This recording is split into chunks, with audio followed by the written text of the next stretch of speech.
Rokiah binti Abdul Habib bersama ahli-ahli kumpulan saya, Encik Zaini Fatin bin Ismail, Puan Nur Hazwani binti Abdullah dan Puan Nur Haslinda binti Yahya. Okey, berkenaan dengan tajuk kami, sebagai permulaan saya akan menerangkan hubungan Akta Tanggungjawab Fiskal dengan isu fiskal negara. Okey, Kerajaan Malaysia telah bercadang untuk melaksanakan Akta Tanggungjawab Fiskal bagi meningkatkan takbir urus, accountability dan ketelusan dalam pengurusan fiskal negara bagi mengekalkan kemampanan fiskal dan menggalakkan kestabilan makroekonomi. Okey, Datuk Seri Tengku Zafrul Abdul Aziz, Menteri Keuangan Negara, pada pembentangan bajet 2022 yang lalu menyatakan kertas perundangan awam mengenai akta tersebut telah dikeluarkan dan sebarang cadangan yang membina akan diambil kira bagi menambah baik draft yang sedang dibangunkan. Okey, pembaharuan dan penyatuan fiskal akan dilaksanakan pada tahun 2022, tahun pemulihan ekonomi, untuk meningkatkan daya tahan belanjawan negara dalam menghadapi masalah masa hadapan. Okey, kerajaan akan mengambil langkah penyatuan fiskal berpandukan rangka kerja fiskal jangka sederhana dan disokong oleh strategi hasil jangka sederhana untuk meluaskan asas cukai dan meningkatkan keupayaan keberhutangan kerajaan.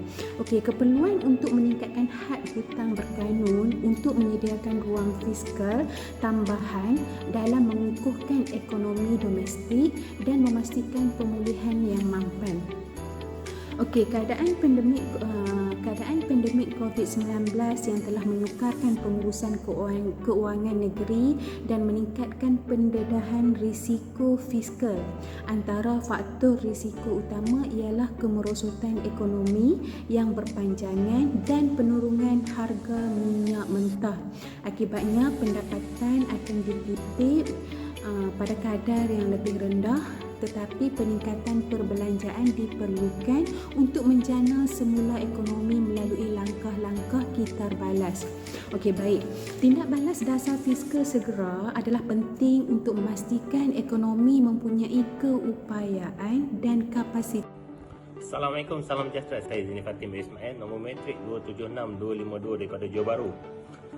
Berkenaan nilai dan faedah yang terkandung dalam akta tersebut, untuk mengukuhkan institusi fiskal dan meningkatkan disiplin fiskal, kecekapan perbelanjaan dan ketulusan keuangan awam, Akta Tanggungjawab Fiskal akan memasukkan peraturan untuk mengekalkan kemampuan fiskal jangka panjang dengan memastikan kemampuan dasar hasil dan perbelanjaan serta pengurusan hutang pintar dan pengurusan risiko.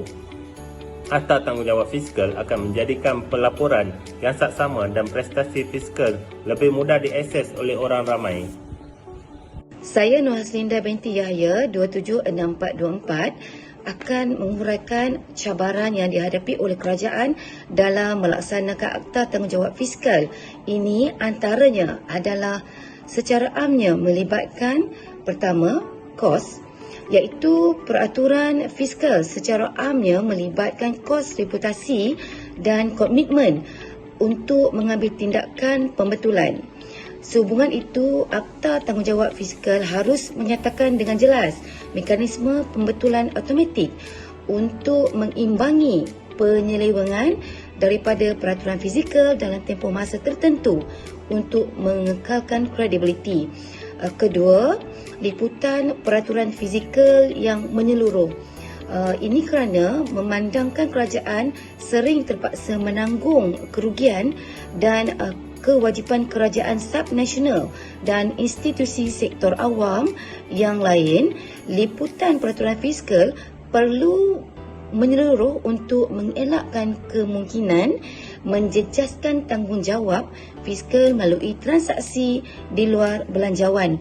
Ketiga, rangka kerja yang menggalakkan kestabilan ekonomi jangka pendek di samping memastikan kemampuan belanjawan jangka panjang, iaitu pembinaan rangka kerja dasar, tanggungjawab fizikal berasaskan peraturan harus memenuhi keperluan untuk kestabilan ekonomi jangka pendek di samping memastikan kemampanan belanjawan jangka panjang.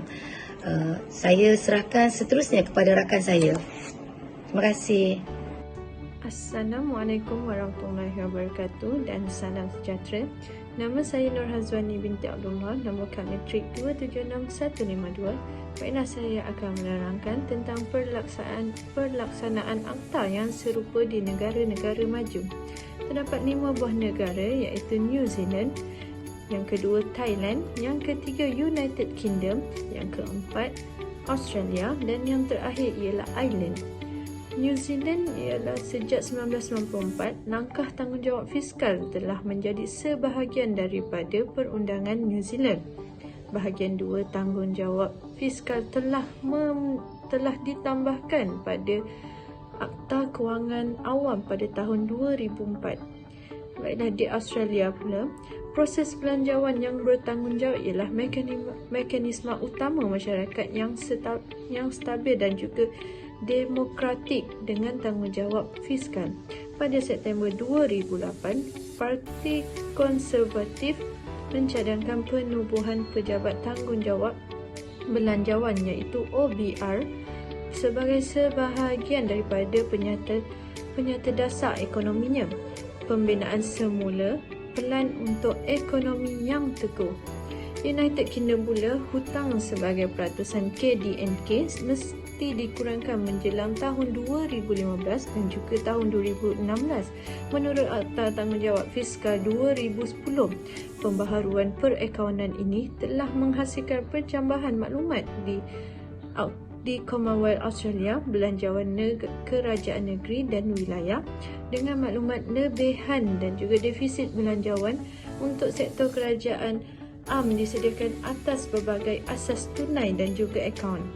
Dan di negara Thailand pula, negara itu nampaknya menunjukkan prestasi yang agak baik walaupun kekurangan undang-undang khusus mengenai disiplin fiskal.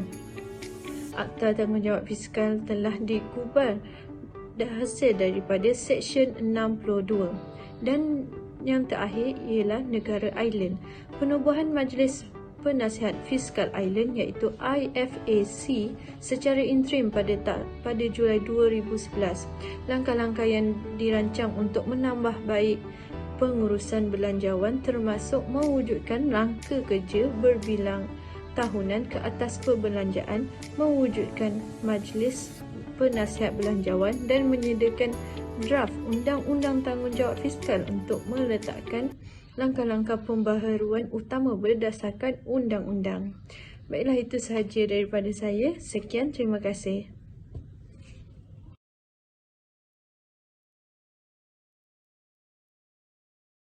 So many pieces all back together now. What's your vision?